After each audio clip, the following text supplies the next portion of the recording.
ಇತ್ತೀಚಿನ ಸಂಚಿಕೆಗಳನ್ನು ಜಾಹೀರಾತಿನ ಕಿರಿಕಿರಿ ಇಲ್ಲದೆ ನೋಡಿ.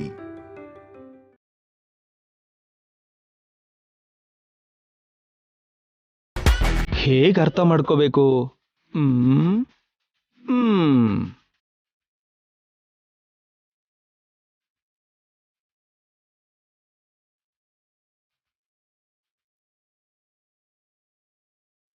ಏನು ತುಂಬಾ ಟೆನ್ಷನ್ ಅಲ್ಲಿ ಯೋಚನೆ ಮಾಡ್ತಿದ್ದೀರಾ?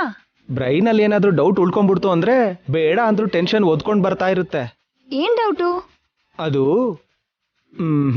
ಹೇಳೋದಕ್ಕಿಂತ ಮಾಡಿ ತೋರ್ಸಿದ್ರೆ ಕ್ಲಿಯರ್ ಆಗಿರುತ್ತೆ. ಅದು ಸಿಸ್ಟರ್ ನೀನಿಲ್ಬಾ.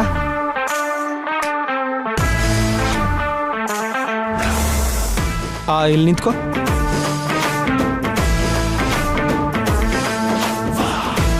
ಇದು ಮೇನ್ ಬಾಗ್ಲು ಅನ್ಕೊಳ್ಳಿ.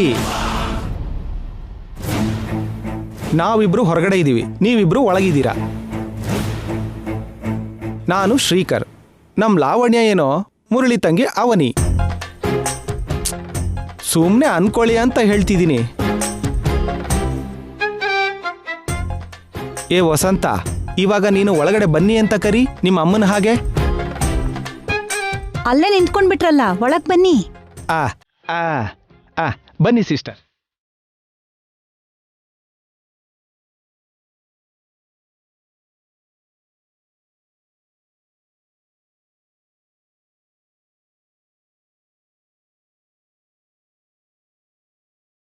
ಚೆನ್ನಾಗಿ ಗಮನಿಸಿದ್ರಾ?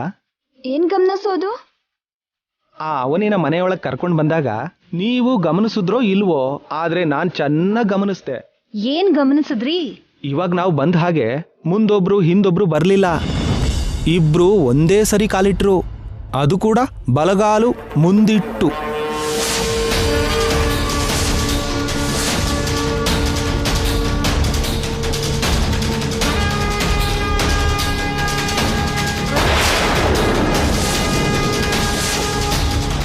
ನೆನ್ಪಿಗೆ ಬಂತ?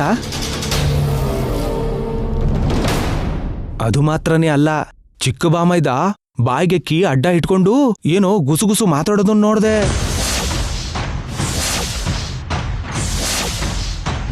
ಒಳಗಡೆ ಬರ್ತಿರ್ಬೇಕಾದ್ರೂ ಕೂಡ ಒಬ್ರನ್ನೊಬ್ರು ನೋಡ್ಕೊಂಡು ಬಂದ್ರು.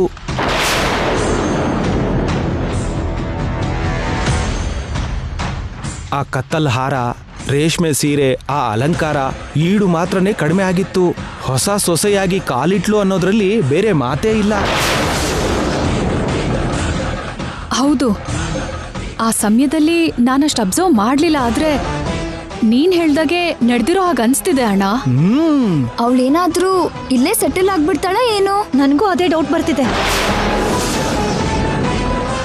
ಇಲ್ಲ,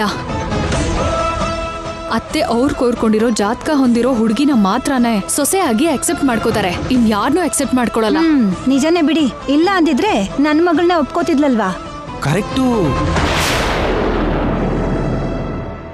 ಆ ಹುಡುಗಿ ಮೇಲೆ ನಮಗೆ ಡೌಟ್ ಇರೋದ್ರಿಂದ ಆ ಹುಡುಗಿ ಯಾರು, ಅವರಿಬ್ಬರ ಮಧ್ಯೆ ಏನ್ ಸಂಬಂಧ ಅನ್ನೋದನ್ನ ನಾವು ಕಂಡು ಹಿಡಿಬೇಕು. ಹೌದು, ನ್ಯಾಯಾಲಯಕ್ಕೆ ಆಧಾರಗಳು, ಸಾಕ್ಷಿಗಳು ಬೇಕು ಅನ್ನೋ ಹಾಗೆ ನಮ್ಮನೆ ಪರಿಸ್ಥಿತಿ ಪ್ರಕಾರ ನಿಜ ನಿರೂಪಿಸ್ಬೇಕು ಅಂದ್ರೆ ಬಲವಾದ ಆಧಾರಗಳು ಬೇಕು. ನಾವದನ್ನೇ ಪ್ರಯತ್ನ ಮಾಡೋಣ. Okay sister, done. ಶ್ರೀಕರ್ ಅವನಿನ ನೋಡ್ತಿದ್ರೆ ಯಾಕೋ ಅವ್ರು ಹೇಳ್ತಿರೋದು ನಿಜ ಅಲ್ಲ ಅನ್ಸ್ತಿದೆ.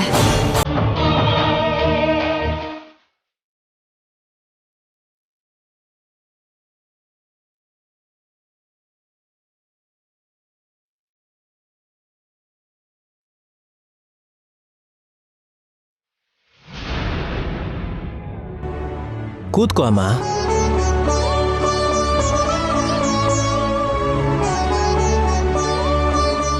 ಯಾರ ಮನೆಗ್ ಬಂದ್ರು ನಿನ್ ಮದ್ವೆ ವಿಷಯ ಪ್ರಸ್ತಾಪ ಆಗದೆ ಇರೋದಿಲ್ಲ. ಎಲ್ರಿಗೂ ಇನ್ನೆಷ್ಟು ದಿನ ಅಂತ ನಾನು ಉತ್ತರ ಹೇಳಬೇಕು? ನಿನ್ ಜಾತಕ ಹೊಂದಿರೋ ಚಿಕ್ಕ ಸೊಸೆ ನಮ್ ಶ್ರೀಕರ್ಗಾಗಿ ಪ್ರಪಂಚದಲ್ಲಿ ಎಲ್ಲೋ ಒಂದ್ ಮೂಲೆಯಲ್ಲಿ ಹುಟ್ಟೇ ಇರ್ತಾಳೆ.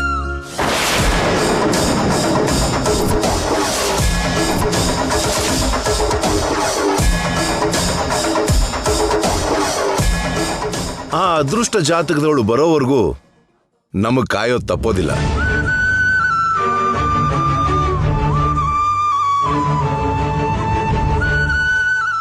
ಹೆಜ್ಜೆ ಹೆಜ್ಜೆಗೂ ನಿನಗೆ ಮೋಸ ಮಾಡ್ತಾನೆ ಬರ್ತಿದ್ದೀನಿ. ಇದಕ್ಕೆ ಶಿಕ್ಷೆ ಹೇಗಿರುತ್ತೋ ಅರ್ಥ ಆಗ್ತಿಲ್ಲ. ಹೋಗೋಣವಾ? ಬಾರಮ್ಮ.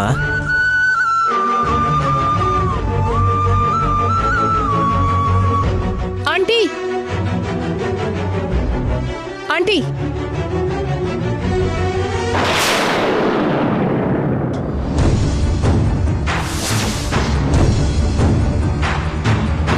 ನಂದು ನೀವು ಕೇಳ್ತಿರೋ ಜಾತಕ ಅಲ್ಲ ಆಂಟಿ. ಗುರ್ತಿಡಿದ್ರ ಆಂಟಿ? ಜನ್ಮ ಜನ್ಮಕ್ಕೂ ನೆನ್ಪಿಟ್ಕೊಳ್ಳೋ ಅಂತ ಮೋಸ ಮಾಡಿದೀರಾ. ಹೇಗ್ ಮರ್ತ್ ಹೋಗ್ತೀನಿ? ನಡೆದಿದ್ದನ್ನ ನೀವು ಅಷ್ಟು ಬೇಗ ಮರ್ತೋಗಲ್ಲ ಬಿಡಿ. ಅವತ್ತು ನೀನು ಅಮ್ಮನವ್ರನ್ನ ನೋಡಿ ನಿಜ ಹೇಳಿದ್ದಕ್ಕೆ ನಿನ್ನ ಕುಟುಂಬದ ಮೇಲೆ ಯಾವ ಕ್ರಮನೂ ತಗೊಳ್ದೇನೆ ಬಿಟ್ಬಿಟ್ಟೆ. ನಿಜಾನು ಮುಚ್ಚಿಟ್ಟು ನನ್ನ ಮನೆಗೆ ಕಾಲಿಟ್ಟಿದ್ರೆ ನಿಜ ಗೊತ್ತಾದ ಮೇಲೆ ಸರಿಯಾಗಿ ಬುದ್ಧಿ ಹೇಳ್ತಿದ್ದೆ. ತಪ್ಪು ಮಾಡ್ದವ್ರು ಯಾರೇ ಆಗಿದ್ರು ಈ ವೇದವತಿ ದೃಷ್ಟಿಲಿ ಒಂದೇ. ಇನ್ನೊಂದು ಸಲ ನನ್ನ ಎದುರುಗಡೆ ಬರಬೇಡ. ಅಮ್ಮ ಬಾ. ಆಂಟಿ ಒಂದ್ ನಿಮಿಷ. ಬೇರೆ ಸಂಬಂಧ ಏನಾದ್ರೂ ಸೆಟ್ ಆಯ್ತಾ? ಸೆಟ್ ಆಗದೆ ಹೋಗುತ್ತಾ? ಆ ವಿಷಯ ನಿನ್ಗ್ಯಾಕಮ್ಮ? ಒಂದ್ ವೇಳೆ ನಿಮ್ ಮಗಂಗೆ ನೀವ್ ಕೇಳ್ತಿರೋಂಥ ಜಾತಕ ಸಿಗ್ಲಿಲ್ಲ ಅಂದ್ರೆ ಯಾವ್ದೋ ಒಂದ್ ಹುಡುಗಿ ಜೊತೆ ಮದ್ವೆ ಮಾಡದೆ ಇರಲ್ಲ ಅಲ್ವಾ?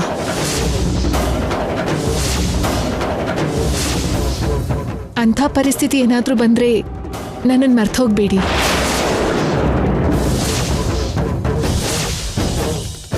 It's my request. ಸಮಯ ಆಗತ್ತೇನೋ, ಆದ್ರೆ ಸಿಗೋದೇ ಇಲ್ಲ ಅನ್ನೋ ಸಮಸ್ಯೆ ಇಲ್ಲ. ಸಿಗ್ಲಿಲ್ಲ ಅಂದ್ರೆ ಸಿಕ್ಕೇ ಸಿಗ್ತಾಳೆ.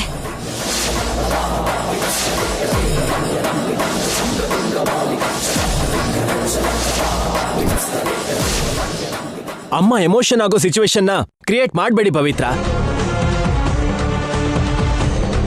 ಅವತ್ತು ನೀವು ನನ್ನ ಜೊತೆ ಪರ್ಸನಲ್ ಆಗಿ ಮಾತಾಡೋಕ್ ಬಂದಾಗ ನಾನು ಬೇರೆ ಹುಡುಗಿನ ಪ್ರೀತಿಸ್ತಿದ್ದೀನಿ, ಈ ಸಂಬಂಧ ನನಗಿಷ್ಟ ಇಲ್ಲ ಅಂತ ಸಿನಿಮಾದಲ್ಲಿ ತೋರಿಸ್ದಾಗೆ ಹೇಳ್ತಾರೆ ಅನ್ಕೊಂಡು ಭಯ ಪಟ್ಬಿಟ್ಟಿದ್ದೆ ಅನ್ಕೊಳ್ಳಿ.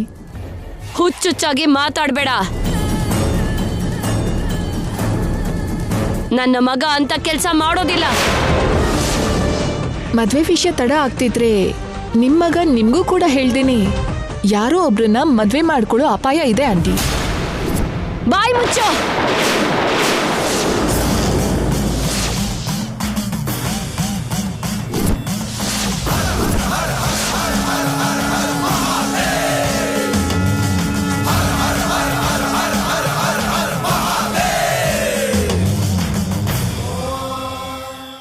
ನಿನ್ನಂತವಳಿಗೆ ಹೊಡೆದ್ರೂ ಬುದ್ಧಿ ಬರೋದಿಲ್ಲ. ಇನ್ನೊಂದು ಸಲ ಇಂಥ ಮಾತು ಮಾತಾಡಿದ್ರೆ ಚೆನ್ನಾಗಿರೋದಿಲ್ಲ. ನನ್ನ ಮಗನ ಬಗ್ಗೆ ಏನ್ ಅನ್ಕೋತಿದ್ಯೆ? ಅಮ್ಮನ್ ಮುಂದೆ ಒಂಥರ, ಅಮ್ಮನ್ ಹಿಂದೆ ಒಂಥರ ನಡ್ಕೊಳ್ಳೋನ್ ರೀತಿ ನಿನಗೆ ಅನ್ನಿಸ್ತಾ ಇದ್ದಾನಾ?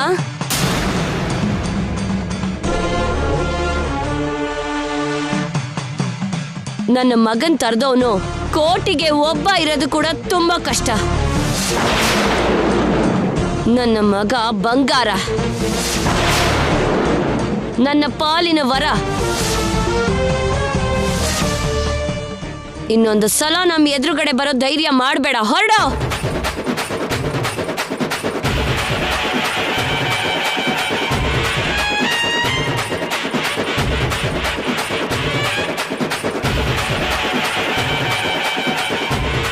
ಇವಳನ್ ಬಿಟ್ರೆ ನನ್ನ ಮಗನ್ಗೆ ಮತ್ತೊಂದು ಹುಡುಗಿ ಸಿಗಲ್ಲ ಅನ್ನೋ ಹಾಗೆ ಮಾತಾಡ್ತಿದ್ದಾಳೆ.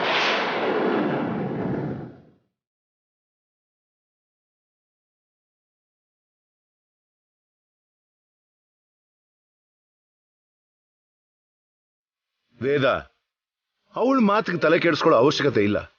ಹೇಳದ್ನಲ್ವಾ, ನಮ್ ಸೊಸೆ ಎಲ್ಲೋ ಒಂದ್ ಕಡೆ ಇದ್ದೇ ಇರ್ತಾಳೆ.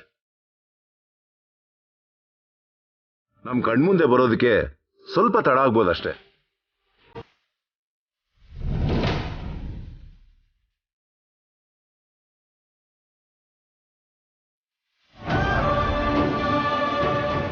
ದೇವ್ರ ಮೇಲೆ, ದೇವ್ರಂತ ನಮ್ಮ ಅಮ್ಮನ ಮೇಲೆ ಆಣೆ ಮಾಡಿ ಹೇಳ್ತಿದ್ದೀನಿ, ನಾನ್ ನಿಮ್ಮನ್ನ ಮೊದಲನೇ ಸಲ ಮಳೆಯಲ್ಲಿ ನೋಡ್ದಾಗ್ಲೇ ಇಷ್ಟಪಟ್ಟೆ.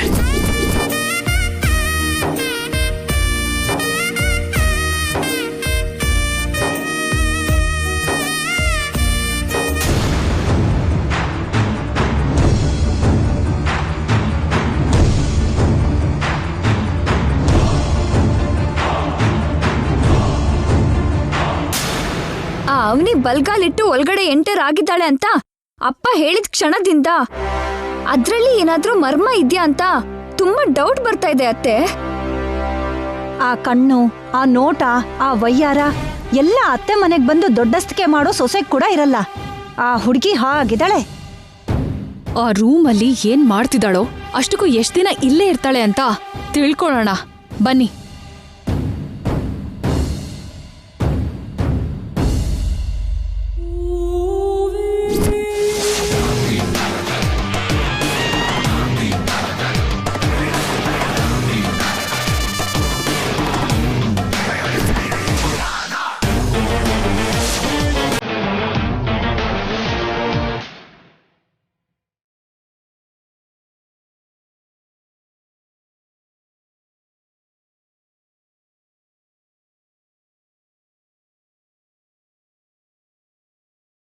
ಅವ್ರವ್ರ ಪ್ರೀತಿ ಬಗ್ಗೆ ನನ್ನ ಹತ್ರ ಹೇಳ್ದ ಹಾಗೆ ಮನೆಯವ್ರ ಹತ್ರ ಕೂಡ ಹೇಳಿದ್ರೆ ಸ್ಟೇಷನಲ್ಲಿ ಮದುವೆ ಆಗೋ ಪರಿಸ್ಥಿತಿನೇ ಬರ್ತಿರ್ಲಿಲ್ಲ.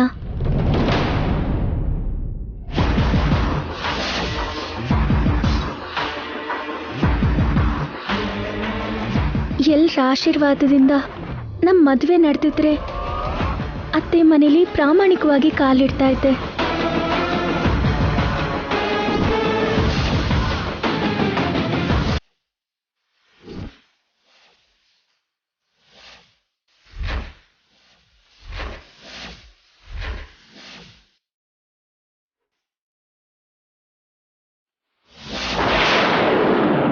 ಅವನಿ ಅವರೇ,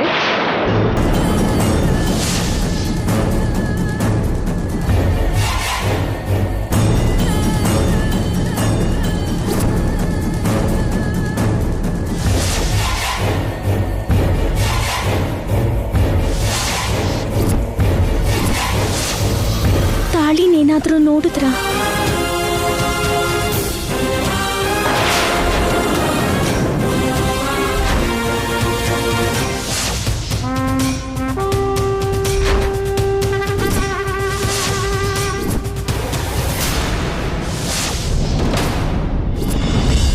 ಬರ್ದಿರೋ ವ್ಯಕ್ತಿಗಳು ಬಂದ ಹಾಗೆ, ನೋಡ್ಬಾರ್ದನ್ನ ನೋಡಿರೋ ಹಾಗೆ ಅಷ್ಟು ಭಯದಲ್ಲಿ ಯಾಕೆ ಕಾಣಿಸ್ತಿದ್ದೀರಾ ಮೇಡಮ್?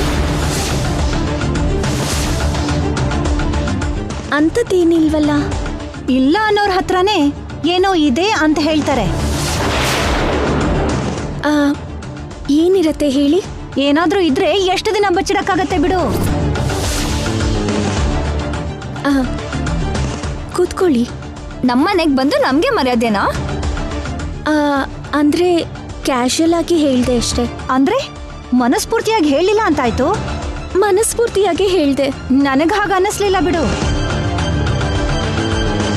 ಅದ್ ಸರಿ, ತಾವಿಲ್ಲಿ ಎಷ್ಟು ದಿನ ಇರ್ತೀರಾ? ಬಂದು ಒಂದೇ ದಿನ ಆಗಿದೆ, ಆಗ್ಲೇ ಅತಿಥಿನ ಯಾರಾದ್ರೂ ಹೀಗ್ ಕೇಳ್ತಾರಾ ಅಂತ ಅನ್ಕೋತಿದ್ದೀರಾ? ನಾವ್ ಹೀಗೇನೆ, ಸಂಕೋಚ ಎಲ್ಲ ಇಲ್ಲ. ಅಮ್ಮನ್ ಗೃಹ ಪ್ರವೇಶ, ಅಪ್ಪನ ಅಗ್ನಿ ಪ್ರವೇಶ ಅನ್ನೋ ಹಾಗಿದೆ ಪರಿಸ್ಥಿತಿ. ಅದೇನು ಹಾಗೆ ಹೇಳ್ತಾ ಇದ್ದೀರಾ?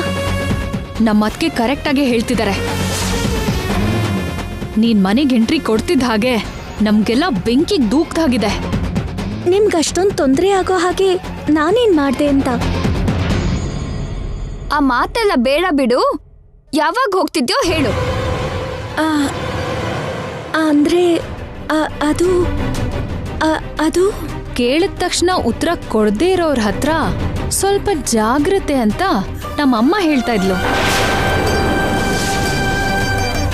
ಮಂಜೂರ್ ಮಾಡಿರೋ ಜಮೀನನ್ನ ಕೇಳಿದ್ರೆ ಸಾಕು ಅನ್ನೋ ಹಾಗೆ ಇಲ್ಲೇ ಠಿಕಾಣಿ ಹುಡ್ತ್ಯಾ ಹೇಗೆ? ಉತ್ತರ ಕೊಡು.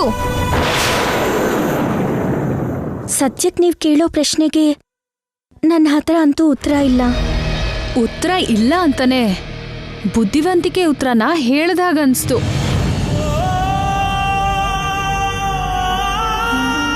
ಅಷ್ಟೇ ಅಲ್ವಾ? ಒಂದೇ ದಿನಕ್ಕೆ ನೀವು ಹೀಗೆ ಕೇಳ್ತಾ ಇದ್ರೆ ಏನ್ ಹೇಳ್ಬೇಕೋ ಗೊತ್ತಾಗ್ತಾ ಇಲ್ಲ, ಅದಕ್ಕೆ ಹಾಗಂದೆ ಅಷ್ಟೇ. ನೀನು ವಾರ ಇರ್ತೀಯೋ 10 ದಿನ ಇರ್ತೀಯೋ ನನಗೆ ಅಗತ್ಯ ಇಲ್ಲ. ಇದ್ದಷ್ಟು ದಿನಗಳು ನಿನಗೆ ಕೆಲವು ಕಂಡೀಷನ್ಸ್ ಅಪ್ಲೈ ಆಗುತ್ತೆ. ಅದೇನೋ ಗೊತ್ತಾ? ನನ್ ಶ್ರೀಕರ್ ಮಾವನ್ ಜೊತೆ ಜಾಸ್ತಿ ಮಾತಾಡಬಾರ್ದು, ಕ್ಲೋಸ್ ಆಗಿ ಇರಬಾರ್ದು. ಅರ್ಥ ಆಯ್ತಾ? ಹಾಗೆ ಹೇಳಿದ್ರೆ ಹೇಗೆ ಅರ್ಥ ಆಗತ್ತೆ? ನಾನ್ ಹೇಳ್ತೀನಿರು. ನೋಡು, ನನ್ನ ಮಗಳಿಗೆ ನನ್ನ ತಮ್ಮ ಅಂದ್ರೆ ಇಷ್ಟ. ಇಷ್ಟ ಅಲ್ಲಮ್ಮ, ಪ್ರಾಣ. ಅದೇ ಬಿಡೆ. ಯಾವತ್ತೇ ಇದ್ರೂ ನನ್ನ ತಮ್ಮನಿಗೆ ಹೆಂಡತಿ ಆಗೋಳು ನನ್ನ ಮಗಳೇ. ಮತ್ತೊಬ್ರು ವಸ್ತುನ ಮುಟ್ಟೋದು ತಪ್ಪು, ಮತ್ತೊಬ್ರು ವ್ಯಕ್ತಿ ಜೊತೆ ಕ್ಲೋಸ್ ಆಗಿರೋದು ಪಾಪ ಅಂತಾರಲ್ವಾ? ಆ ಡಿಸ್ಟೆನ್ಸ್ ಮೇಂಟೈನ್ ಮಾಡಿದ್ರೆ ಒಳ್ಳೇದು. ಆವತ್ತು ಶ್ರೀಕರ್ನ ನಿನ್ನ ಗೆಸ್ಟ್ ಹೌಸಲ್ಲಿ ನೋಡಿದಾಗ ಕೈಯಲ್ಲಿ ಕೈ ಇಟ್ಕೊಂಡು ಮಾತಾಡ್ತಾ ಇದ್ರಿ.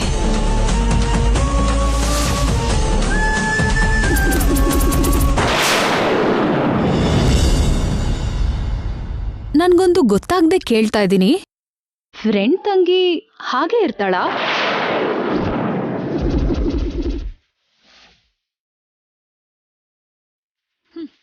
ತುಂಬಾ ಓವರ್ ಅಲ್ವಾ? ತುಂಬಾ ಓವರ್. ಆದಷ್ಟು ಬೇಗ ಇಲ್ಲಿಂದ ಹೋದ್ರೆ ಅದು ನಿನಗೆ ಒಳ್ಳೇದು, ಸರಿನಾ? ಈ ಮಾತನ್ನ ನಮ್ಮಮ್ಮನಿಗೆ ಹೇಳಕ್ ಹೋಗ್ಬೇಡ. ನಮ್ ವಾಯ್ಸ್ ಸ್ವಲ್ಪ ಲೌಡು, ಅದಕ್ಕೆ ನಿನಗ್ ಸ್ವಲ್ಪ ಹಾರ್ಶ್ ಅನ್ನಿಸ್ಬೋದು. ನೀನು ಮಿತಿನಲ್ಲಿ ನೀನಿರು ಅಂತ ಹೇಳ್ತಿದೀವಿ ಅಷ್ಟೇ. ಅದ್ಕೆ ಈಗ ಸಾಕು, ನಡೀರಿ.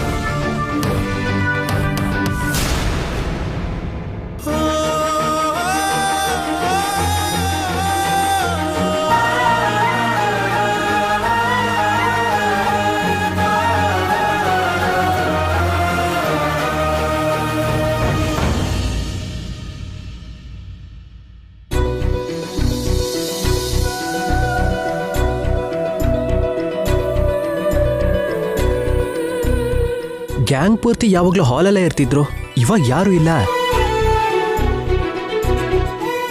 ಅವನಿ ಹತ್ರಕ್ಕೆ ಯಾವ ಟೆನ್ಷನ್ ಇಲ್ದೇನೆ ಹೋಗ್ಬೋದು.